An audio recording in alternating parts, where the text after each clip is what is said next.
I didn't want to make a film for people who think everything about our food system is bad and they're going to come out of this saying, yeah, that's correct. I wanted to make a film for people who hadn't thought about it and were ready to come watch this and feel entertained and yet think about the world differently. I'd been eating this food all my life without having any idea where it comes from, any idea how powerful this industry is. And it was the idea of this world deliberately hidden from us. And I think that's one of the reasons why I became an investigative reporter, was to take the veil, lift the veil away from, important subjects that are being hidden.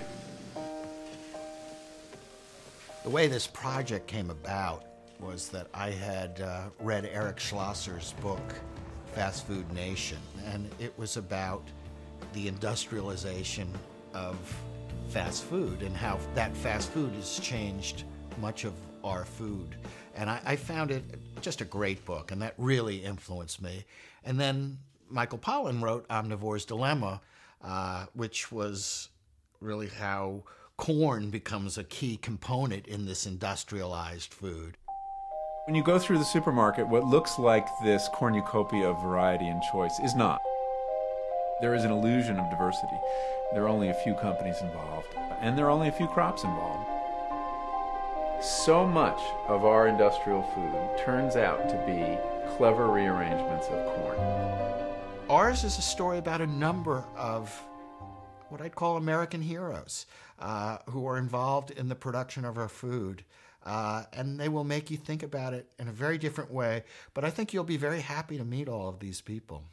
They're very special. I've just made up my mind. I'm going to say what I have to say. I understand why others don't want to do it.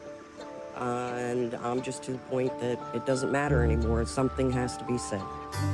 Initially, my reaction was, I don't care, let them sue me. Let them try and sue the mother of a dead child and see. We've become a culture of technicians. We're all into the how of it.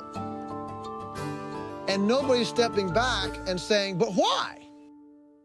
I don't know if we can feed ourselves with all organic and alternative systems. I'm not saying we should stop all industrial food production at this point, but I am saying we really need to start to look at it and start to ask some big questions, because this system is, one, not sustainable, and two, it's going to bankrupt us.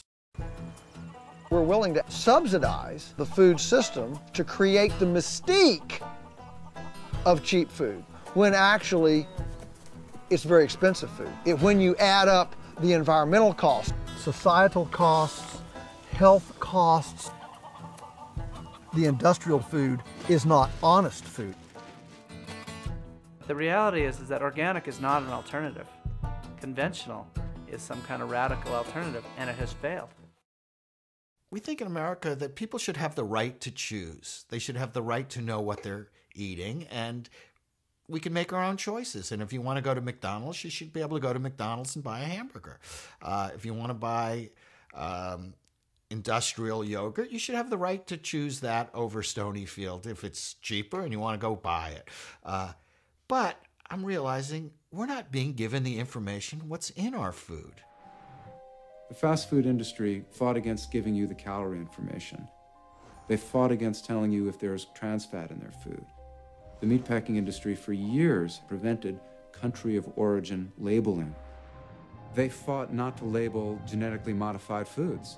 And now 70% of processed food in the supermarket has some genetically modified ingredient. We kept running up against people who would say, well, we think that information would confuse the consumer. So we don't think they should, be given this confusing information. There's a scene in our film where Eric Schlosser is going to testify saying, we don't think you should be able to sell cloned meat without telling the consumer it's cloned. But I find it incredible that the FDA not only wants to allow the sale of meat from cloned animals without further research, but also wants to allow the sale of this meat without any labeling. Other witnesses in opposition, please. Noelle Kramers with California Farm Bureau, and if I can point out, the reason that we are concerned with labeling is it creates unnecessary fear in consumers' mind until the industry has an opportunity to educate why we want to use this technology and the value of the technology. We don't feel that consumers just having a warning label will help them. I thought I was making a film about food, but I realized it was really about our freedom to know both what's in the food, what we're eating, where it's coming from, and what we're allowed to say about this food. I realized this is a film about our rights to know as Americans. I didn't think that's what I was starting out to do, and it became a real shock in the making of it.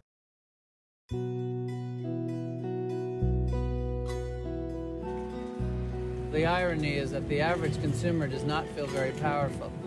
They think that they are the recipients of whatever industry has put out there for them to consume. Trust me, it's the exact opposite. You have to understand that we farmers, we're going to deliver to the marketplace what the marketplace demands. People have got to start demanding good, wholesome food of us, and we'll deliver, I promise you. We're very ingenious people. We'll deliver. For me, what was very exciting after having made Food Inc. is to realize we have the power to change the system. These companies are really huge, but yet we can change them. We did it with smoking, we can do it with food.